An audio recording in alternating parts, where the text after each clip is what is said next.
The House of Trovi, the family to which Navier belonged, had produced multiple empresses over generations. The predecessor emperor, Osis III, had chosen Navier to be the future empress of the crown prince. Her marriage to Sovieshu was one of convenience, but fortunately they had maintained a good relationship since their youth. The nobles considered them an adorable pair of lovebirds, and they spent many days with their heads together, discussing the empire they would build together in the future. Navier was the perfect empress until today. Navier, Empress of the Eastern Empire, arrived and calmly accepted the divorce. Her announcement shocked everyone, prompting reactions of disbelief, as many exclaimed that the situation was preposterous and urged her to calm down. Meanwhile, the mistress, Rashta, smirked and fell into Sovieshu's arms. Despite the uproar, Navier stood firm, agreeing to the divorce without any objections. Sovieshu expressed a conflicted mix of emotions. He admitted feeling remorseful, but also relieved. The atmosphere was tense, but then Navier made another bold declaration. She requested approval for her remarriage. The room fell into stunned silence. A remarriage? With whom? A knock at the door drew everyone's attention. The door opened to reveal a man with blonde hair, Emperor Heinrich. As he walked toward Navier, the surprise was evident on everyone's faces, including Sovieshu's. With a composed demeanor, Navier announced that Emperor Heinrich was the one she wished to remarry. The scene then shifts to a flashback from a few months earlier. The palace was abuzz with tension, as servants were ordered to attend to the mistress, Rashta, a task they performed with visible displeasure. The day was unusually quiet, as Navier's servants dressed her. Noticing their uncharacteristic silence, Navier inquired about their mood. The servants, visibly upset, revealed their frustration. They were angered by Sovieshu's decision to bring Rashta into the palace and the special treatment she received. They described Sovieshu's excessive concern for Rashta, implying there was more to their relationship. Despite their attempts to convince Navier that something was amiss, she chose to trust Sovieshu, even though her heart was troubled by doubt. During dinner, Navier confronted Sovieshu, asking if it was true that he had found a slave during his hunting trip and brought her back. Sovieshu deflected the question, asking where she had heard such a thing. Navier insisted that the source was not important, but Sovieshu, in a warning tone, told her to drop the subject, emphasizing their limited time together. Feeling dismissed, Navier remained silent for the rest of the meal. The next morning, Navier woke to the sound of her servants expressing their concerns about the situation. They asked if Sovieshu had said anything about the woman. Navier, feeling the weight of their worry, explained that Sovieshu claimed the girl was accidentally caught in one of his traps and that he brought her back to ensure she was nursed back to health. He had been displeased with Navier's inquiries. One servant, angered by Sovieshu's reaction, shared her frustration, having seen similar situations with her own father. Another servant expressed sympathy for Navier's predicament. Navier recounted her mother's advice, that she mustn't be hurt if Sovieshu took a mistress, as it was a common occurrence among royals. Her mother had told her that even if Sovieshu had mistresses, they were merely that, while Navier was the empress. Despite this advice, Navier couldn't shake the hollow feeling inside her. Her servant comforted her, acknowledging that it was natural for Navier to feel this way, given her long-standing betrothal and marriage to Sovieshu. Navier pondered whether Sovieshu would feel the same emptiness if she had another man by her side. She resolved that there was no reason she would ever have to see the girl in person, and that even if the slave became Sovieshu's mistress, she wouldn't be able to frequent the places of business or social circles. Navier concluded that she must not allow herself to become more impassioned, and that each of them would live their own lives. Most importantly, she reminded herself that she alone could be the Empress of the Eastern Empire. As Navier went outside to read under a tree, she overheard conversations about Sovieshu's unusual behavior, with people gossiping about how he personally brought meals to Rashta. Curious and somewhat disheartened, Navier walked away, only to encounter Lady Rashta, who greeted her warmly. Navier turned her head around and ignored Rashta. Undeterred, Rashta attempted to breach protocol, a shocking action for everyone present. The anxious servants tried to stop Rashta from approaching Navier, but she insisted on introducing herself. Navier responded with a curt greeting and walked away, hoping they would never cross paths again. Then Rashta reached out and grabbed a part of Navier's dress, causing it to tear. This sudden action shocked everyone present. One of the servants found her behavior insolent. Rashta quickly apologized, explaining that she had wanted to call out to Navier but didn't know how to address her. Another servant sternly corrected her, reminding her that Navier was the Empress of the Eastern Empire and that her behavior was inappropriate. Rashta insisted she knew who Navier was, which surprised the Empress. Smiling, Rashta reintroduced herself. Navier, barely concealing her irritation, acknowledged her, referring to her status as a slave. Her servant, sensing Navier's displeasure, clarified that Lady Rashta was not a slave. Navier, maintaining her composure, accepted this explanation, seeing no need to argue further. Rashta explained that she wanted to introduce herself properly since they would be seeing more of each other. She was unsure how to address Navier, but Navier instructed her to call her Her Majesty the Empress. As Navier turned to leave, Rashta attempted to grab her again, but her servant intervened. At that moment, Sovieshu appeared and overheard the servant referring to Rashta in a derogatory manner. He gave Navier an unhappy gaze and rushed to Rashta, covering her with his coat as she began to cry. Rashta peeked at Navier with a triumphant look, making the Empress uncomfortable. Navier decided to walk away with her servants, but Sovieshu halted them, pointing at her servant. He ordered Navier to leave the servant behind. Navier, maintaining her dignity, refused unless he provided a good, solid reason, emphasizing that her lady-in-waiting was the esteemed daughter of a high-ranking family. Sovieshu, continuing his domineering stance, reminded Navier that her lady-in-waiting was also a citizen of his empire. He then ordered his soldiers to lock her up for 3 days. Navier protested, insisting that the punishment was excessive. Sovieshu disagreed, pointing out that Rashta was injured and under his care, yet Navier's lady-in-waiting had insulted her by calling her a filthy wench. He questioned how Navier could still consider his punishment excessive. Trembling with fear, the servant reluctantly agreed that the punishment was not excessive. Sovieshu then left with Rashta, patting her head to comfort her, leaving Navier seething with anger. 3 days later, Navier went to the tower to retrieve her servant. She had her bathed in her room and prepared her favorite desserts to comfort her. Just as they were settling, a messenger arrived, summoning Navier to see His Majesty. Though unexpected, Navier accepted the summons.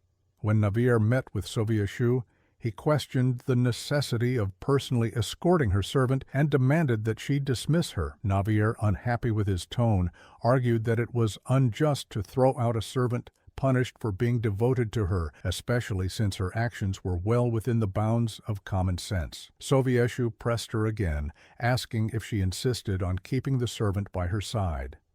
Navier firmly reinforced that who she appointed as her lady-in-waiting was her prerogative. Growing tired of the argument, Sovieshu expressed his frustration, asking why Navier couldn't obediently do as he said for once. Navier's blood boiled at his words. She retorted that as the Empress, she was not someone to be at his beck and command. In response, Sovieshu cruelly remarked that this was why he couldn't help but compare her to Rashta. He then dismissed Navier, saying he was tired of arguing with her. After Navier left, Sovieshu rang the bell for water. Unsurprisingly, Rashta appeared. He was pleased to see her as his attendant and showed his affection by petting her. Rashta spotted a pumpkin pie and expressed her excitement. Sovieshu couldn't help but compare her reaction to Navier's, noting how he gave Navier expensive jewels, yet her reaction was so frigid, while it took so little to bring joy to Rashta. As he thought this, he wiped the pie from her lips. Rashta, continuing their conversation, suggested that Navier probably didn't appreciate her gifts because she had grown up without knowing a day of hardship. She implied that Navier took her gifts of precious gems for granted. Realizing she might have overstepped, Rashta quickly added that she didn't mean to speak ill of Navier, but that it was common for anyone raised with plenty to act that way. Soviet-Shu looked at Rashta with admiration and gently touched her hair. Riding on the favorable atmosphere, Rashta inquired about becoming his mistress. Soviet-Shu, however, wanted to take things slow and assured her that he had a plan in mind. On a bright, shiny morning, news arrived that His Majesty had decided to appoint Rashta as his mistress. Navier calmly acknowledged the news, though her servant was outraged, pointing out that while Navier had been busy preparing for the New Year's ceremony, Soviet-Shu had been preparing to take Rashta as his mistress. Navier had been steeling herself for this moment, but was surprised at how quickly it had come. She maintained her composure and inquired about the timing of the appointment. Her servant sighed and mentioned that, according to rumors, it would happen as soon as possible, before the New Year's ceremony. Meanwhile, in the reading room, Rashta and one of Soviet-Shu's servants were dealing with the document that would make her officially Soviet-Shu's mistress. The servant explained the process.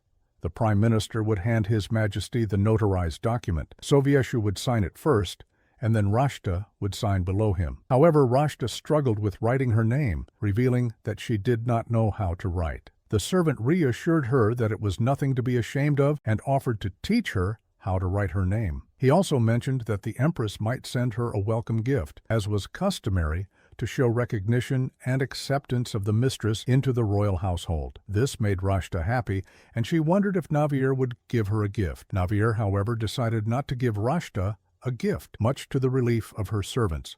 She explained her reasoning. There were 3 main reasons for an empress to send a mistress a gift: if they were friends, if the mistress was a high-ranking noble, or if the mistress was of the same bloodline as the empress. Rashta did not meet any of these criteria, so Navier saw no reason to go out of her way to send her a gift. The servants then brought up a rumor about the prince from the Western Kingdom attending the New Year's ceremony. They heard that he was incredibly handsome, and that one look into his eyes could captivate any woman. However, he was also known to be stubborn, and was rumored to be involved with many women, yet had fathered no children. The servants speculated about the truth of these rumors and wondered if he was really coming. Navier, shocked by their curiosity, confirmed that although she couldn't verify the rumors, the prince would indeed be attending the ceremony. Just then, a servant entered, announcing that Grand Duke Rylan Roth of Winchester had sent his regards along with a gift of the finest silks in all the Eastern Empire. Navier noted that the Grand Duke was at it again, and instructed the servant to convey her gratitude, but to tell him that his regards were enough. The Grand Duke, an extended family member of Soviet-Shu, had no interest in the throne, but had a strong thirst for power. He regularly sent bribes in hopes of requesting special favors in return. As Navier was about to enjoy a sip of tea, the servant announced that Lady Rashta wanted to see her. Despite her reluctance, Navier granted the request. Rashta greeted her with a casual manner, expressing how nice it was to see her again. Navier, hiding her emotions as she had become accustomed to in unpleasant situations, congratulated Rashta on becoming a mistress. Rashta happily thanked her and said she had come to see her sister, the Empress. This startled Navier, and a servant spilled tea in surprise. Navier, shocked, questioned, "What? Sister?" Rashta continued, explaining that they were now sisters because they shared the same husband. Disgusted, Navier responded, "What?" Undeterred, Rashta asked if she could call Navier Big Sister from now on. Navier, maintaining a calm demeanor, questioned Rashta without expression.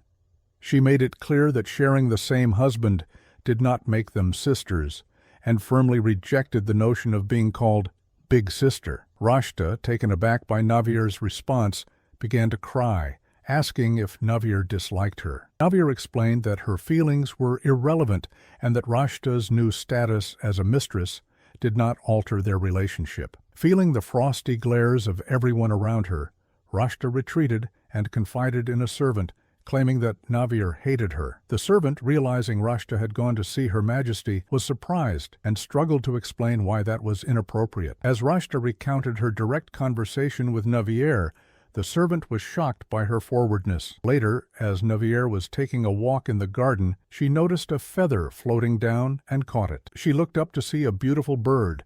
As she approached, the bird flew down to her hand, with a note attached to its feet. Curiously, she opened the note, which read, "I am a guest from abroad who will soon arrive at the New Year's ceremony, and I write this note while drunk." Navier smiled at the playful message. Her servants, noticing her interest, suggested she write back. Amused, Navier penned a reply with a touch of humor. "Your bird has found its way to me. If it is able to find its way back, I shall be relieved, for it means it must be cleverer than its inarticulate drunk master." She tied the note back to the bird and released it. The bird flew back to a man who read the note and smiled, thinking to himself that if he wanted to see Navier again, he would have to cleverly find his way back to her. He mused, calling her "my queen" in his thoughts, intrigued by her wit and grace. Navier wondered if the bird would return. She hoped it would come back, as long as it didn't lose its way. While chatting with her servants about the bird, Navier opened her bedroom door to find Sovieshu waiting for her inside. He had requested a servant for Rashta, but finding a noble willing to be a lady-in-waiting proved difficult. Sovieshu blamed Navier for not participating in the search herself, and insisted she lead the effort to find a lady-in-waiting for Rashta. Reluctantly, Navier agreed to his request, given his insistence. Her servants were concerned for her. The fact that Rashta was not from a noble family made the search even more challenging, as ladies-in-waiting were typically from nobles of the same rank, or at most a rung or two lower. Navier's only option was to send invitations to all the noblewomen and their daughters for a tea party. On the day of the tea party, Navier made her intentions clear. She needed their help. Initially, the noblewomen were surprised but willing to assist. However, when Navier revealed that she needed a lady-in-waiting to attend to a soon-to-be mistress, their expressions turned to disgust. One noblewoman pointed out that Rashta's status as a runaway slave had been the subject of much gossip. Others expressed concerns that serving a slave would affect their own status. Navier had expected this outcome. Exhausted from the day's efforts, she lay in bed when suddenly the bird returned with a letter tied to its leg. The note read, "I'd like to think I'm a bit more intelligent than a bird. I've worked up from my drunken stupor now." Delighted, Navier replied, "It seems as if you haven't awoken completely. What is the bird's name?" She tied the message to the bird's leg and gave it a kiss for good luck. And just as she released it, Sovieshu came to see her and inquired about the search for his mistress's lady-in-waiting. Navier informed him that no one wanted to take on the role. He questioned why and accused Navier of spreading rumors about Rashta being a runaway slave. She looked at him in disbelief. Sovieshu confronted Navier, accusing her of benefiting from the rumors about Rashta and labeling her as a love rival. The words "love rival" broke Navier's heart. She retorted that Sovieshu was not her love, so Rashta could not be her rival. She expressed her exhaustion over the situation and asked not to be dragged into it any more before leaving the room. Navier went outside and cried. Suddenly the bird returned with another note tied to its leg. The note read, "Is such a thing needed? You may name it if you'd like." Gazing at the bird, Navier felt it sensing her sorrow. She confided in the bird, calling the place her secret crying spot. The bird gently patted her face, and in return, she gave it a kiss and named it Queen for its kindness and intellect. Hugging the bird before letting it go, she felt a brief moment of solace. The bird then landed in a forest and transformed into a man, who pondered the irony of being named Queen. Another blue bird transformed into a man and warned him to remember his position as an imperial highness. In the West Palace, Rashta sat on a chair belonging to Navier. She apologized and expressed her desire to become friends. Navier, with a calm yet pointed demeanor, suggested Rashta become friends with the next mistress that Sovieshu would take in after her. Rashta, puzzled, asked about the next mistress, to which Navier confirmed that there would indeed be another after her. That night, Sovieshu stormed into Navier's room, questioning why she had changed so much. She was confused and listened as he recounted Rashta's complaints about their conversation. Navier reminded him that his father had also taken multiple mistresses. He accused her of saying horrible things to Rashta without any pity. He slammed the door and left her in anger. Meanwhile, Rashta was delighted to hear from a servant that Sovieshu had yelled at Navier angrily. To her immense joy, Sovieshu sent Rashta a chair as a gift, further solidifying her happiness. At night, Queen the bird returned to Navier. It flew past her and landed directly on her bed. She gently patted it before opening the letter attached to its leg. The note read, "As you wish, the bird's name shall be Queen, but you should bear in mind that it's male." Amused, Navier held the bird up and asked if he was indeed a male bird. In an early morning, Navier and Sovieshu appeared together to greet guests who came to join the New Year ceremony. Prince Heinrich, first in line to the throne of the Western Kingdom and the subject of many rumors, arrived in an elegant carriage. Stories of his great cruelty and extraordinary beauty surrounded him. As he approached, Navier was struck by his appearance. Prince Heinrich knelt and kissed her hand, taking Navier by surprise with his graceful gesture. Later that night, the bird returned to Navier, bringing another message. She was happy to see Queen and read the note, which said, "I've arrived at the imperial palace. Can you guess who I am?" Puzzled and curious, Navier replied, "I'm not sure who you are. Do you know who I am?" On a heavy, rainy night, Queen returned once more. As Navier dried the wet bird, she opened and read the note. "The one who figures out who the other is first wins." Irritated that the bird's master had sent it out in such weather, Navier replied, "And what will be the prize?" The bird seemed eager to deliver the new message, but Navier insisted it stay the night with her until the rain stopped. She kept the bird on her bed and fell into a deep sleep. Queen sneaked out. When Navier woke, it had already left. However, it soon reappeared with a new message. "Queen shall be the prize." Next morning, Navier was in the middle of work when a servant entered and announced that Prince Heinrich wished to see her. She went to meet him, and as he approached, he made a gesture as if to kiss her hand, but then commented that he hoped he was not interrupting her. Navier pulled her hand back and asked why he wanted to see her. Prince Heinrich requested a tour of the palace. As Navier was about to find a servant to give him the tour, Heinrich expressed that he wished for her to show him around personally. Navier felt a twinge of suspicion as he called her Queen, wondering if he could be the mysterious bird's master. Heinrich asked again if she would personally guide him, and Navier agreed, leading the way. As they walked, Navier asked if he had been to the South Palace. His reply surprised her. He had already explored the entire South Palace. Just as she was processing this, Rashta ran up to them, asking if she could join the tour. She introduced herself to Prince Heinrich, who bowed politely. Rashta, stunned by his appearance, inquired who he was. Navier introduced him as Prince Heinrich and mentioned that she was showing him around the palace. Prince Heinrich politely declined Rashta's request to join them, but she insisted. To her surprise, Heinrich cut her off and continued the tour with Navier, leaving Rashta behind. Navier was taken aback by his quick and determined rejection of Rashta. Sensing her surprise, Heinrich teased, asking if she found him handsome, and commented on how strange it was that most people would have shown interest in him by now. As he continued to ask Navier more questions, she finally admitted that he was indeed handsome. Heinrich then revealed that he was just trying to lighten the mood. He boldly asked if Rashta was the mistress with whom the emperor was committing adultery.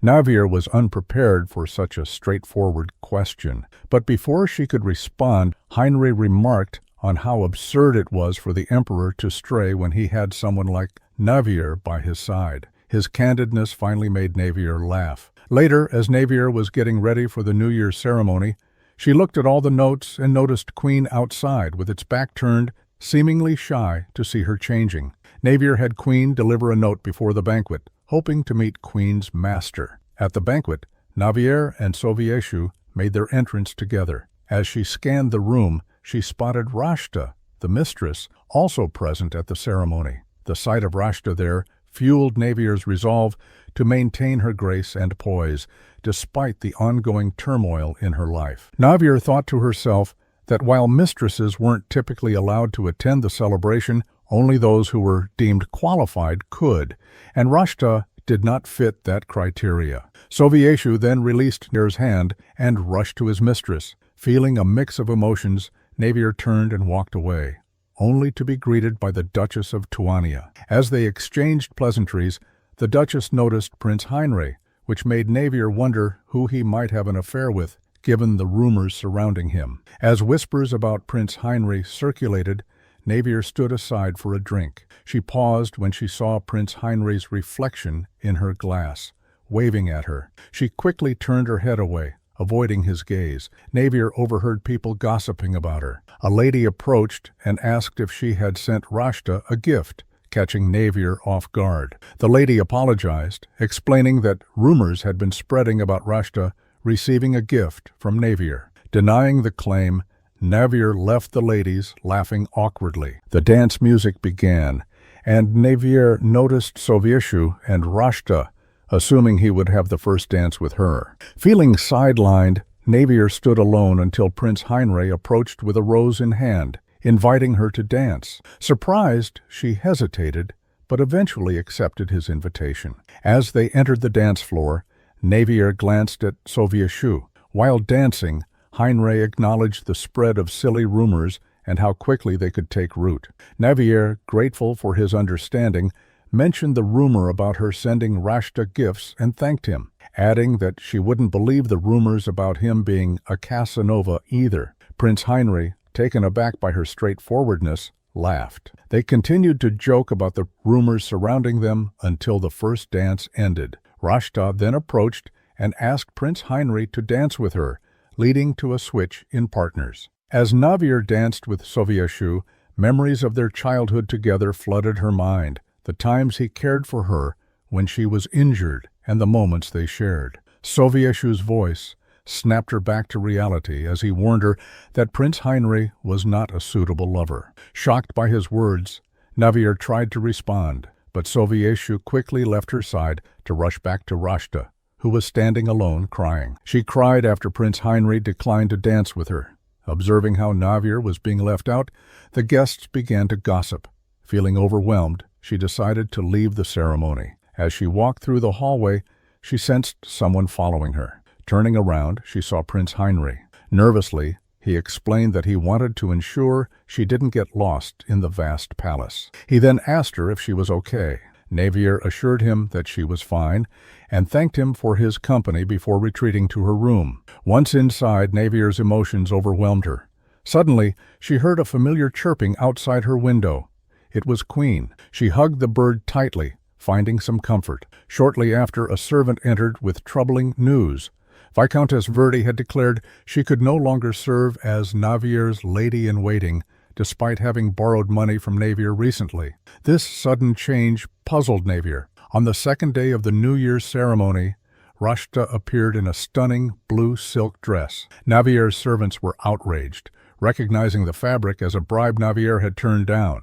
To add to the shock, Viscountess Verdi stood beside Rashta. Princess Circe of the Southern Empire nearby expressed her disdain for the institution of the Mistress, calling it a polite term for a woman with whom a husband cheats. Turning to Navier, she mentioned that Prince Heinrich seemed to be anonymously exchanging letters with someone. Navier's servants, intrigued, speculated that Prince Heinrich might be the one sending letters via Queen. Concerned about potential malicious rumors, Navier decided it was safer to remain anonymous friends with her pen pal. Meanwhile, Rashta and her servants discussed Prince Heinrich's announcement that he was searching for his secret pen pal. They speculated that Rashta might be the mysterious correspondent, which delighted her, although she denied it. Later that day, Viscountess Verdi thanked Rashta for inviting her to visit her salon. Noticing her discomfort, Rashta offered to let her return to Navier,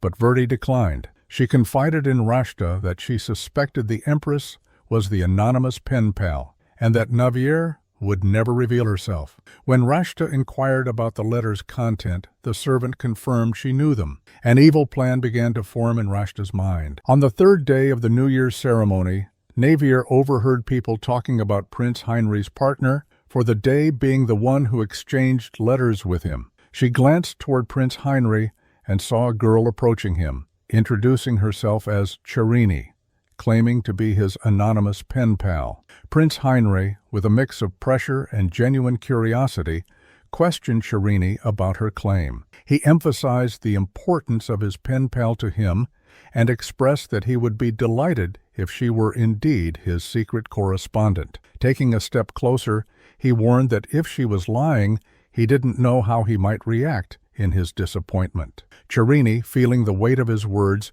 remembered Rashta's assurance that she would be okay. As everyone watched, Prince Heinrich confronted Cherini, demanding to know why she had deceived him. He reminded her that he had been searching for a precious friend and questioned whether it was acceptable for a servant to deliberately fool royalty in the Eastern Empire. Cherini, tearfully, insisted she hadn't meant to deceive him. Heinrich pressed further, suggesting that her statements weren't entirely false and that she knew some of the letter's contents. He speculated that the real recipient was someone her master knew. Glancing pointedly at Navier, Rashta stepped in, commenting on Heinrich's perceptiveness and initially mistaking him as flippant based on the letters. When Heinrich inquired if Lady Cherini was her lady-in-waiting, Rashta confirmed and boldly claimed to be the person he had been searching for. Heinrich surprisingly accepted this without needing proof, though it was clear he saw through her lie.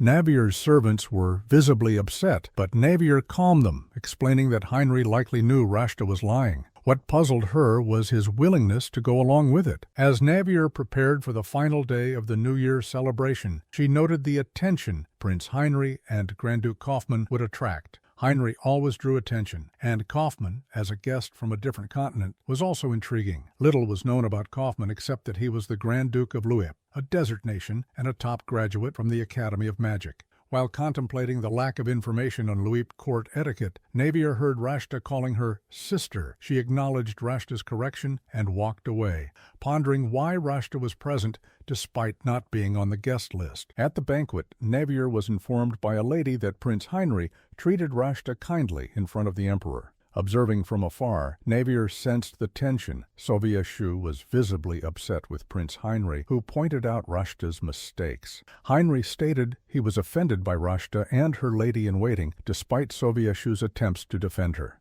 Heinrich found it odd that Rashta forgot half of the letter's contents, which led Rashta to accuse him of drawing a line due to her low social standing. Navier debated whether to clarify the situation, but Grand Duke Kaufmann's arrival provided an opportunity. She stepped forward, informing Soviet-Shu that she knew who Prince Heinrich had been writing to, and it wasn't Rashta. Soviet-Shu dismissed her, accusing her of siding with Heinrich out of spite for Rashta. Heinrich then remarked on the emperor's apparent bias towards Rashta, which enraged Soviet-Shu. Drawing his sword, Soviet-Shu challenged Heinrich to a duel. Heinrich, unfazed, questioned if he could leave safely, even if he killed Soviet-Shu, and accepted the challenge with a calm demeanor. Navier intervened, urging Soviet-Shu and Heinrich to calm down and stop their argument. After wrapping up the dinner, she left the room. Princess Circe thanked Navier for ending the dinner and expressed a desire to chat with her again soon. Noticing Navier thanking the guests, Rashta hurried to her side to do the same. Spotting Grand Duke Kaufmann, Rashta asked if he would attend the special banquet the next day. He glanced at Navier and walked away without answering. Taking the opportunity, Navier confronted Rashta about lying regarding the gift. Rashta insisted that Navier had indeed sent her a welcoming gift as Soviet-Shu's mistress. Navier firmly denied this, stating there must have been a misunderstanding. Rashta, playing the victim, claimed that Navier was upset about her because of the letter incident while she was trying to help. As they were talking, Soviet-Shu and Heinrich approached. Soviet-Shu, seeing Rashta upset, asked Navier what had happened. Navier explained the situation, and Soviet-Shu suggested she overlook it. Navier retorted that she couldn't ignore the misuse of her name. Soviet-Shu then admitted he had used Navier's name to send a gift to Rashta, which left Navier feeling disrespected and demanding he tell the truth to everyone. Witnessing the argument, Heinrich sided with Navier, commenting on the emperor's poor judgment. He offered to help spread the truth to protect Navier's reputation. Soviet-Shu was furious, but Heinrich's servant arrived just in time to take him away. Heinrich's servant reprimanded him for jeopardizing their efforts to rebuild his reputation, stressing the need for covert actions. Heinrich, touching his forehead, transformed him into a bluebird and instructed his servant to send a letter to Ergi, assuring him not to worry. Later, as Navier and her servants had tea,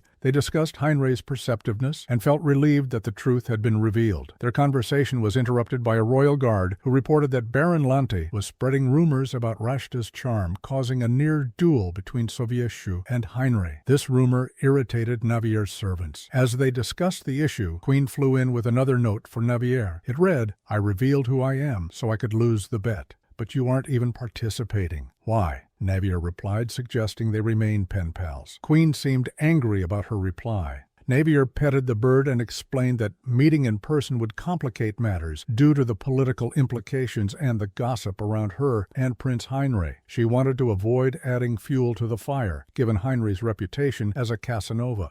Meanwhile, Rashta faced her first rejection. Sovietshu explained that they could only invite 20 guests to the special banquet, and it wouldn't be special if he squeezed in Rashta. Despite this, Rashta had already informed others she would be attending. Seeing her cry non-stop, Sovietshu decided to ask the Empress if Rashta could replace one of her guests. When Navier arrived at his palace, Rashta noticed her crown. Sovietshu asked Navier if she could make room on her guest list for one more person. Initially unsure of the reason, Navier inquired if it was for the high priest or the high wizard, but Sovietshu revealed it was for Rashta. After a moment of silence, Navier firmly stated that it was impossible. She explained that it would be difficult to ask their guests to give up their place, even for esteemed individuals like the high priest or high wizard. Asking a guest to make way for Sovietshu's mistress was unreasonable. She questioned why Sovietshu was asking her to do something that even he could not do as Rashta's lover. With that, she left the room. In the Red Rose Room, where the special banquet was being held, Grand Duke Kaufmann noticed Navier. She approached him to ask if he was enjoying the food. He questioned the practices of the Eastern Empire, pointing out that in Luip, the king and queen presented a united front. He further remarked that in Luip, if the king's lover ever came to the queen's attention, she would have them executed immediately.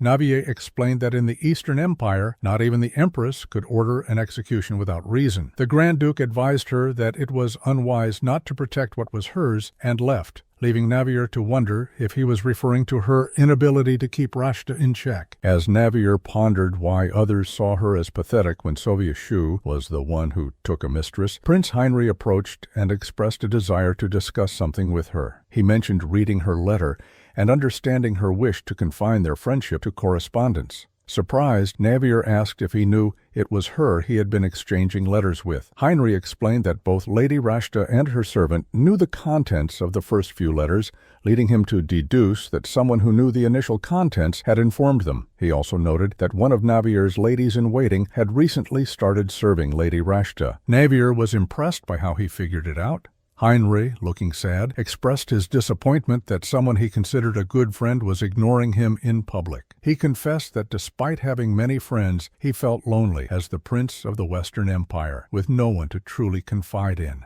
His words resonated with Navier, who felt the same way. Heinrich expressed his happiness at being able to share his thoughts freely with her, not as a prince, but as himself. Navier, understanding his feelings, suggested they continue corresponding through letters. Heinrich tried to convince her that face-to-face conversations would be more enjoyable, and even joked about calling Sovietshu names to make her laugh. Heinrich then promised to keep their friendship a secret, but asked her not to ignore him when they met. He assured her he wouldn't ask for more time beyond chance encounters, only that she wouldn't avoid him. In the banquet hall, everyone praised Rashta's beauty, which had been a curse before she became a mistress. Someone asked her why she wasn't attending the special banquet. Rashta claimed she had declined the invitation, believing it would be better for the empire if someone better placed represented them. People praised her for being smart to remain a mere mistress. As she basked in the compliments, Rashta noticed a man who terrified her. Rashta, feeling unsteady, was quickly supported by a servant. Claiming she had too much to drink, she expressed her intent to retire for the evening. As she attempted to leave, a man's voice stopped her, sending a chill down her spine. It was Viscount Lottishew, who remarked on her elevated status. He pointed out that she was being treated like a lady despite being a runaway slave. Viscount Lottishew was the lord of the manor, where Rashta had once worked as a slave. In the Red Rose Room, a lady asked Prince Heinrich if he had given up on discovering the identity of his pen pal. Heinrich admitted he had, assuming they wished to remain anonymous. He then turned to Navier and smiled. Meanwhile, the captain of the royal guard whispered to Soviet-Shu, urging him to come to the grand banquet hall. Although hesitant, Soviet-Shu instructed the guard to take him there immediately. Navier observed them leave and suspected the commotion involved Rashta. Later, as Navier headed to the grand banquet hall to check on the guests, she sensed something was amiss. Her servant approached and revealed that a significant event had occurred. Despite Navier's initial reluctance to hear about Rashta, her servant continued, confirming the rumor that Rashta was indeed a runaway slave. The Viscount, unaware of Rashta's current status, had revealed the truth in front of everyone, and with the Emperor absent, no one had stopped him. Navier doubted whether Soviet-Shu knew Rashta's background, but was certain he still loved her. She resolved not to involve herself any further. Navier was summoned to Soviet-Shu's room, where Rashta lay unwell in bed. There was a moment of silence before Soviet-Shu asked if she had nothing to say about the situation. Navier, maintaining her composure, asked why he had called her. She acknowledged hearing about Rashta's situation and recognized Soviet-Shu's distress, but insisted there was no reason to take it out on her. Soviet-Shu compared Navier to Rashta, highlighting Navier's privileged background and achievements, contrasting it with Rashta's humble beginnings. He emphasized that Rashta, though clever and beautiful, had never had the opportunity to benefit from her gifts until meeting him. Navier internally noted that Rashta had also taken her husband from her. She calmly reminded Soviet-Shu that Rashta, as his mistress, was his responsibility and not hers. Soviet-Shu accused Navier of deliberately insulting Rashta in front of Prince Heinrich and inviting Viscount Latashu to expose Rashta's past. She argued that the invitations were issued weeks before Rashta arrived at the palace, but he insisted she should have canceled the invite and been more considerate. Realizing Soviet-Shu no longer believed anything she said, Navier left. Prince Heinrich appeared, noticing her sadness. He expressed regret at not meeting her before Soviet-Shu, thinking that if he had been born 5 years earlier, things might have been different. He offered to send Queen to comfort her, and Navier accepted. As Heinrich suggested returning to his room to get Queen, Navier proposed they go together, wanting to ask him some questions. He flinched.